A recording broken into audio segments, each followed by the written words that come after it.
नमस्कार दोस्तों, स्वागत करता हूं आप सभी का आप सबके अपने YouTube channel the final touch में। और आज हम बात करने वाले हैं 16 जनवरी के करंट अफेयर्स के बारे में।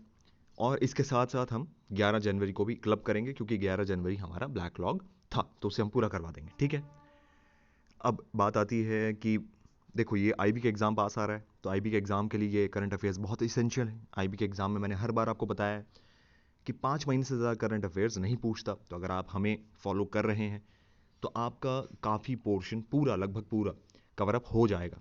ठीक है, तो आपको बस कुछ नहीं करना, रटना नहीं है, इसे सुनो, टेलीग्राम चैनल पे जाओ, क्वेश्चंस आते हैं उन्हें लगाओ, मेमोराइज होना शुरू हो जाएगा, जहन में आना शुरू हो जाएगा। अगर आप रटते बैठिएगा तो डेली करंट अफेयर्स बहुत ज़्यादा हो जाएंगे, कोई मतलब नहीं। ठीक है, प्लीज़ लाइक शेयर सब्सक्राइब ज़रूर करिए। चलिए आज के हमारे पहले पॉइंट की तरफ चलते हैं। तो आज का हमारा पहला पॉइंट है कि आर्मी एविएशन कॉर्प्स जो है उसने वुमेन्स को अलाउ कर दिया है एज अ पायलट। 2022 से ये प्रक्रिया शुरू हो जाएगी। तो आर्मी एविएशन कॉर्प्स में अभी तक वुमेन्स को जो था वो ग्राउंड ड्यूटी ही दे दी जाती थी, उन्हें एज अ पायलट नहीं रिक्रूट किया जाता था। पर अब से उन्हें पायलट एज अ 2022 से मतलब ये शुरू हो जाएगा। और इसके अनाउंसमेंट की है मनोज मुकुंद नरावने जी ने। अब ये कौन है? तो ये है chief general of Indian army. ये आपको याद रखना होगा। तो क्वेश्चन ऐसे आ सकता है कि कौन से कॉप्स में ऐसी शुरुआत हो गई है कि वुमेन्स को एज अ पायलट अब 2022 से लिया जाएगा। तो आर्मी एविएशन कॉप्स है। Chief general of Indian army कौन होते हैं? तो मनोज नरावने जी हैं। ठीक है, तो इस तरीके से आपको याद करना है। चलिए आज का हमारे अगले पॉइंट की तरफ बढ़ते हैं। तो आज का हमारा अगला पॉइंट है, इंडियन अमेरिकन गरिमा वर्मा जी जो हैं उन्हें digital director of office of first lady घोषित किया गया है। अब इंपॉर्टेंट इसलिए है क्योंकि इंडियन अमेरिकन टर्मिनोलॉजी यूज हो गई है। तो भारतीय मूल की महिला है गरिमा वर्मा मैडम, और इन्हें डिजिटल डायरेक्टर बनाया गया है first lady, office of the first lady. अब फर्स्ट लेडी कौन होती है? तो जो अमेरिका के प्रेसिडेंट हैं उनकी जो धर्मपत्नी है वो फर्स्ट लेडी कहलाएंगी। ठीक है, अब कौन कौन इसमें क्या डिटेल्स हैं देखो। गरिमा वर्मा जी को डिजिटल डायरेक्टर बनाया गया है, और मिशेल लारोसा जी जो है उसे प्रेस सेक्रेटरी बनाया गया है। अब क्यों बनाया गया है गरिमा वर्मा जी को? उसके पीछे एक कारण है, क्योंकि ये audience development and content strategist थी बाइडन हैरिस कैंपेन में। तो जब ये अपना प्रचार कर रहे थे इलेक्शन के टाइम में, तो उस टाइम ऑडियंस डेवलपमेंट और कंटेंट स्ट्रेटेजी का काम यही देख रही थी, इसलिए उन्होंने काम अच्छा किया। इन्हें पता है, नॉलेज है इस चीज़ की, इसलिए उन्हें चूज़ किया गया है। ठीक है, तो आप इसे थोड़ा देख लीजिएगा। अब आते हैं हमारे नेक्स्ट पॉइंट में। हमारा आज का अगला पॉइंट है कि यूनाइटेड नेशंस की जो ह्यूमन राइट्स काउंसिल बॉडी है उसमें जो प्रेसिडेंट इलेक्ट हुए हैं वो हैं फीजी के ambassador. United rights UN rights body elects Fiji in the first ever presidential vote. ठीक है, तो फीजी के एम्बेसडर को चूज़ किया गया है, एक बैलेट द्वारा इलेक्शन हुआ था। ठीक है, अब ये फीजी के एम्बेसडर हैं कौन? तो ये जो फीजी के एम्बेसडर जो जिनेवा में थे फीजी की तरफ से, नजहत शमीम खान, उन्हें चूज़ किया गया है, काउंसिल वोट हुआ।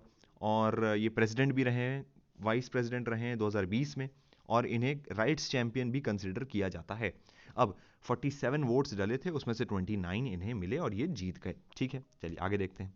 अब इस पीडीएफ में मैंने ये भी डाल दिया है कि किसके किन के खिलाफ लड़े थे। 3 लोग थे, हालांकि वो बहुत इंपॉर्टेंट नहीं है, तो आप इसे स्क्रिप्ट कर सकते हैं। अब आती है बात कि यूनाइटेड नेशंस की ह्यूमन राइट्स काउंसिल कब बनाई गई थी? 15 मार्च 2006 को यूनाइटेड नेशंस की ह्यूमन राइट्स काउंसिल बनाई गई थी, निर्माण हुआ था। और इसका हेडक्वार्टर्स कहाँ है? तो इसका हेडक्वार्टर्स है जिनेवा, स्विट्जरलैंड में। तो ये आपको याद रखना है, ये इंपॉर्टेंट है। चलिए आगे देखते हैं। टीईपीसी जो है उसके जो हेड न्यू चेयरमैन अपॉइंट हुए हैं वो हैं संदीप अग्रवाल साहब। टीईपीसी के चेयरमैन हैं Sandeep Agarwal sir, new appointment हुआ है इनका। अब टीईपीसी की फुल फॉर्म क्या होती है? तो telecom equipment and services export promotion council, ये होती है टीईपीसी की फुल फॉर्म। अब ये किसे टेक ओवर करेंगे?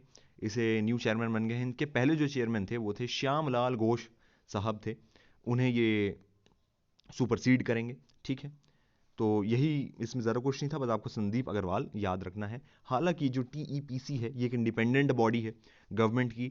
इसका काम क्या है? तो इसका काम देखो यही है कि ये प्रमोट करती है और डेवलप करने में मदद करती है टेलीकॉम इक्विपमेंट्स को जिनको एक्सपोर्ट किया जा सके। ठीक है, यह सर्विसेज भी उसमें इंक्लूडेड है। तो ये काम इस बॉडी का है, इसलिए ये सरकार द्वारा बनाई गई थी। चलिए आगे देखते हैं। तो जो हमारे पीयूष गोयल साहब हैं उन्होंने इनॉग्रेट किया है प्रारंभ स्टार्टअप इंडिया इंटरनेशनल समिट। तो अब ये क्या है? तो union minister of commerce and industry, consumer affairs and public distribution, food and public distribution के जो मिनिस्टर हैं वो हैं पीयूष गोयल साहब। तो ये आपको पता होना चाहिए कि इनके अंदर कौन कौन से मिनिस्ट्रीज आती हैं। ठीक है, अब इन्होंने इनॉग्रेट किया था 2 दिन का प्रारंभ स्टार्टअप इंडिया, 15 जनवरी को दिल्ली में ये शुरू किया गया।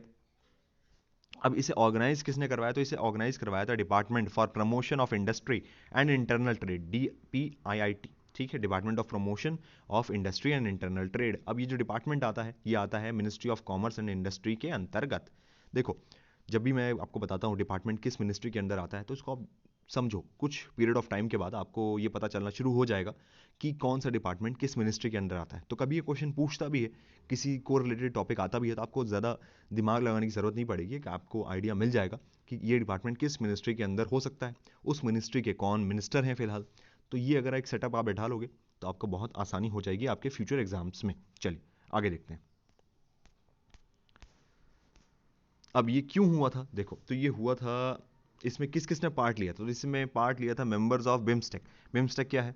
बे of Bengal initiative for multi sectoral technical and economic cooperation countries, ठीक है, Bay of Bengal initiative for multi sectoral technical and economic cooperation. अब मुझे बताएंगे कि बिम्स्टेक में कौन कौन सी कंट्रीज आती हैं, कमेंट सेक्शन में या टेलीग्राम में, ठीक है। चलिए, अब इसका काम क्या था? देखो, इसे इसलिए बनाया गया था, इस इनिशिएटिव को इसलिए किया ना कि ताकि एक प्लेटफॉर्म क्रिएट किया जा सके, ताकि इन कंट्रीज़ के या दुनिया भर के कंट्रीज़ के जो भी स्टार्टअप है आपस में कोलैबोरेट कर सकें।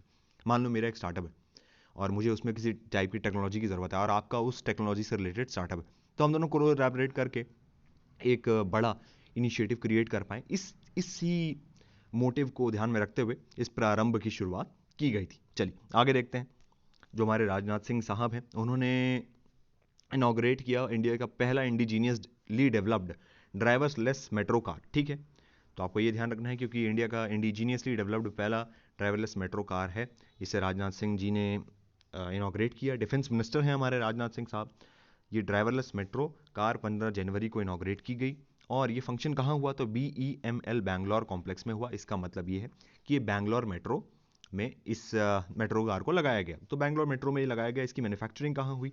तो इसकी मैन्युफैक्चरिंग हुई Mumbai metropolitan regional development authority MMRDA में हुई, ठीक है। चलिए आगे देखते हैं। जो बाइडन जो है उन्होंने नेम किया है 2 Indian American in US national security council. तो ये इंपॉर्टेंट हो जाता है क्योंकि नेशनल सिक्योरिटी काउंसिल एक इंपॉर्टेंट पोजीशनिंग या इंपॉर्टेंट ऑर्गेनाइजेशन है। उन्होंने बाइडन सरकार ने 2 भारतीय मूल के लोगों को इसमें जगह दी। अब वो कौन है? तो देखिए, सिमोना गुहा मैडम जी हैं as a senior director for South Asia. Indian American Simona Guha, इनको दी गई है जगह सीनियर डायरेक्टर की, किसमें? साउथ एशियन अफेयर्स में, ठीक है। और तरुण छावड़ा जी जो हैं उन्हें दी गई है senior director for technology and national security.